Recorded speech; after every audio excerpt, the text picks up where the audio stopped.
Indore crime branch ने भवरकुआ इलाके में दबिश देकर पॉर्न एड और एस्कॉर्ट सर्विस के लिए वेबसाइट बनाकर बेचने वाले एक गिरोह के 8 सदस्यों के खिलाफ केस दर्ज कर उन्हें हिरासत में लिया है। पुलिस ने जिन लोगों के खिलाफ केस दर्ज किया है वो सभी इंदौर से बाहर के रहने वाले हैं।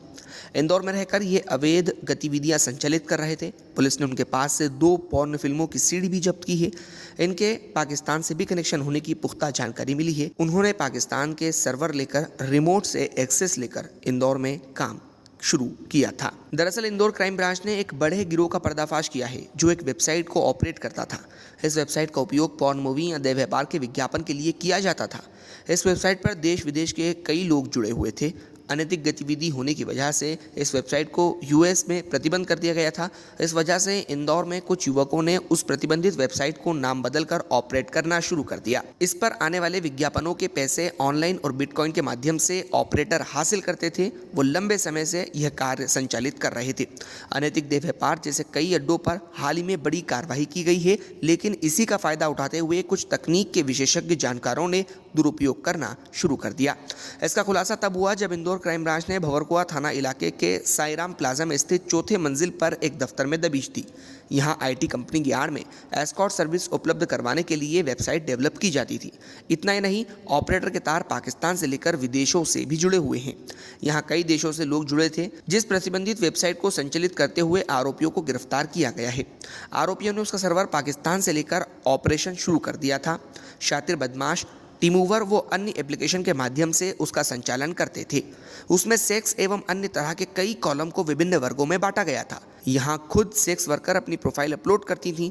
इसके अलावा यहाँ विभिन्न तरह के प्रबोलन भी दिए जाते थे। प्रोफाइल अपलोड और सर्फिंग के बीच होने वाला मुनाफा ऑपरेटर के पास सीधे ऑनलाइन आता था। इसको लेकर बिटकॉइन का भी सहारा लिया जाता था। क्राइम ब्रांच पूरे मामले की फिलहाल जांच कर रही है। जानकारी है कि दूसरे देशों से भी इसके तार जुड़े हुए हैं, लिहाजा बेहद संजीदा प्रकरण मानकर पुलिस इसकी छानबीन कर रही है। पुलिस आरोपियों के पूर्व प्रकरणों की भी जानकारी जुटा रही है। अब देखना होगा कि इस तरह की अब तक आरोपी कितनी एस्कॉर्ट सर्विस प्रोवाइडर वेबसाइट बना चुके हैं और उन्हें कौन कौन लोग ऑपरेट कर रहे थे। हमको इन्फॉर्मेशन प्राप्त हुई थी कि यहाँ पर एक लोकेशन पे भवरकुआ क्षेत्र में एक कंपनी संचालित है, जिसका जो प्रमुख रूप से जो कार्य है वो एक यूएस की जो बैंड वेबसाइट है उसका नाम बदल के उसको जो है वो यहाँ पे चला रहे थे। और उसमें बेसिकली प्रोस्टिट्यूशन के लिए जो एड्स जो पोस्ट होती हैं वो उसका वो जो है वो वेबसाइट वो उसका मौका देती थी। और इसमें जो है सभी तरह के कंट्रीज से, सभी तरह की सिटीज़ से लोगों के द्वारा उसमें अपने एडल्ट कंटेंट के एड्स जो हैं उसमें पोस्ट किए जा रहे थे। इस संबंध में जांच पड़ताल करने पे सूचना सही पाई गई और इसमें जो है हमने कल कार्रवाई करते हुए इसमें अभी 8 लोगों पर कार्रवाई की है।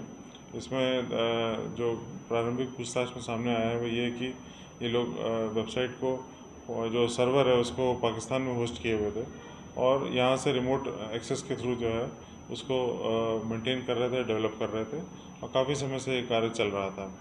इसमें जो है आगे इसमें जो व्यवस्था के और बिंदु हैं उन पर भी जांच चल रही है और उसमें जो भी तथ्य आएंगे उसके अनुसार वैधानिक कार्रवाई की जाएगी। सर, कुछ ये जो लोग गिरफ्तार हुए हैं काम क्या करते थे? आरोपी सभी इंदौर के हैं और वो वेबसाइट मेंटेन और डेवलप करने का काम करते थे। एजुकेशन वगैरह सर क्या सामने आया है? सर इन्होंने पढ़ाई वढ़ाई क्या की है?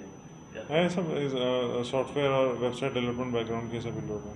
सॉफ्टवेयर इंजीनियर के कितने लोग के सर अरेस्टिंग हुई है? कितने लोग गिरफ्तार? अभी 8 लोगों पे इसमें कार्रवाई हुई है और इसमें अभी और लोगों पे भी कार्रवाई होगी। सर, जो जिसका एक और जो जानकारी सामने आई कि पाकिस्तान में है, तो क्या कुछ पाकिस्तान से भी कुछ डिटेल ली जाएगी या कुछ सूचना दी जाएगी? आगे विवेचना की जाएगी, विवेचना में जो चीज़ें आएंगी उस पर अनुसार कार्रवाई करेंगे। सर, क्या अमाउंट कैसे मिलता था, पैसे कैसे लेते थे, इस सब तमाम चीज़ों को?